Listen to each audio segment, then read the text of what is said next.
পাকিস্তানের উত্তর পশ্চিম প্রান্তে হিন্দুকুশ পাহাড়ের গা ঘেঁষে এমন এক জনগোষ্ঠী বাস করে যাদের নারীরা দক্ষিণ এশিয়ার প্রচলিত নারী চিত্রকে পুরোপুরি চ্যালেঞ্জ করে।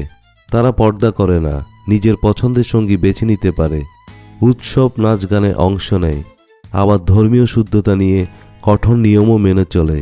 এই নারীরাই কালাশ টাইপ উইমেন। কালাশ নারীদের নিয়ে কথা বলতে গেলে প্রথমে একটা ভুল ভাঙতে হয়। তারা রহস্যময় বা বিলুপ্তপ্রায় কোনো রূপকথার চরিত্র নয়। তারা জীবিত, সচেতন, রাজনৈতিক বাস্তবতার ভেতরে থাকা মানুষ। তাদের জীবন যেমন রঙিন তেমনি কঠিন। আজকাল ইউটিউব, ট্রাভেল ব্লগ বা কিছু ডকুমেন্টারিতে কালাশ নারীদের শুধু রঙিন পোশাক আর নাচের দৃশ্যে আটকে রাখা হয়, কিন্তু পাহাড়ের আড়ালে তাদের দৈনন্দিন শ্রম, বিশ্বাস, শরীর, রাজনীতি আর টিকে থাকার লড়াই খুব কমই উঠে আসে। কালাশ নারীকে বোঝার জন্য দরকার শুধু চোখের ছোঁয়া নয়, তাদের ইতিহাস, সামাজিক কাঠামো, ধর্মীয় বিশ্বাস এবং আধুনিক সময়ের চাপ বোঝা। সেই কারণেই আজকের এই ভিডিওতে আমরা সেই ভেতরের দিকটাই দেখব। ইতিহাস থেকে শুরু করে দৈনন্দিন জীবন, ধর্মীয় ধারণা, নারী স্বাধীনতা, আধুনিক চাপ আর ভবিষ্যৎ, সব মিলিয়ে কালাশ নারীদের পূর্ণ ছবি। মাঝে মধ্যে অরণ্যপথ গবেষণাভিত্তিক আলোচনার ধাঁচে বিষয়গুলো ছুঁয়ে যাবে, যেন বিষয়টা শুধু আবেগ নয়, জ্ঞানেরও হয়। চলুন বন্ধুরা, আজকের ভিডিওটি শুরু করা যাক। কালাশরা বাস করে পাকিস্তানের খাইবার পাখতুনখোয়া প্রদেশের 3টি উপত্যকায়, বুম্বরেট, রুম্বুর ও বিরির। সংখ্যায় তারা খুবই কম, আনুমানিক 4 থেকে 5 হাজার। এই ক্ষুদ্র জনগোষ্ঠীর সাংস্কৃতিক কাঠামোর কেন্দ্রে রয়েছেন নারীরা। কালাশদের উৎপত্তি নিয়ে বহু তত্ত্ব আছে। কেউ বলেন তারা আলেকজান্ডার সেনাদের বংশধর, কেউ বলেন তারা প্রাচীন ইন্দো আর্য জনগোষ্ঠীর উত্তরসূরি। যেটাই হোক, তাদের ভাষা, ধর্ম আর সামাজিক নিয়ম আশপাশের মুসলিম সমাজ থেকে একটু আলাদা। এই আলাদা থাকার সবচেয়ে বড় প্রমাণ দেখা যায় নারীদের সামাজিক অবস্থানে। কালাশ সমাজ পিতৃতান্ত্রিক হলেও সেখানে নারীরা নিঃশব্দ নয়, বরং অনেক ক্ষেত্রে তারা দৃশ্যমান ও সিদ্ধান্ত গ্রহণকারী। মেয়েরা নিজের পছন্দে বিয়ে করতে পারে, সমাজে দাপট সত্ত্বেও নারীর ইচ্ছাকে গুরুত্ব দেওয়া হয়, সামাজিকভাবে গ্রহণযোগ্যও বেশি। কেউ যদি অসুখী হয়, স্বেচ্ছায় বা পারিবারিক আলোচনার মাধ্যমে বিবাহ বিচ্ছেদ করা সম্ভব। উৎসব ও আচারে পুরুষদের মতো নারীরা উৎসবে নাচ গান ও ধর্মীয় আচার্যে অংশ নেয়।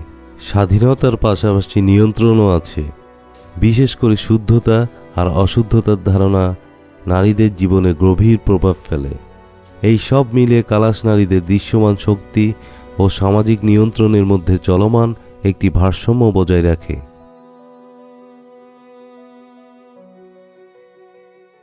কালাশ নারীদের দৈনন্দিন জীবন খুব পরিশ্রমের। পাহাড়ি পরিবেশে চাষবাস, পশুপালন, কাঠ ও পানি বহন সব কিছুতেই তারা সক্রিয়। ঘরের ভেতর ও বাইরের কাজে বিভাজন এখানে এতটা কড়া নয়। কালাশ নারীদের সবচেয়ে চোখে পড়ার মতো দিক হলো তাদের পোশাক। কালো রঙের লম্বা জামা, যার উপর থাকে রঙিন সূচিকর্ম, শামুক ও পুঁতির অলঙ্কার। মাথায় থাকে ভারী হেডড্রেস। এক নারী কী বয়সের, বিবাহিত কিনা, কোন উপত্যকার, সব কিছুর ইঙ্গিত পোশাক থেকেই বোঝা যায়। পোশাক শুধু সৌন্দর্যের বিষয় নয়, সামাজিক বার্তাও বহন করে। কালাশ সমাজে মাসিক ও সন্তান জন্মের সময় নারীদের থাকতে হয় বাসালিনী নামের আলাদা ঘরে।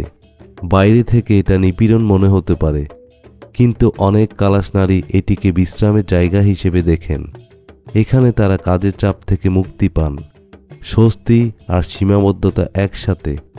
এটি শরীরের উপর সামাজিক নিয়ন্ত্রণের প্রতীকও।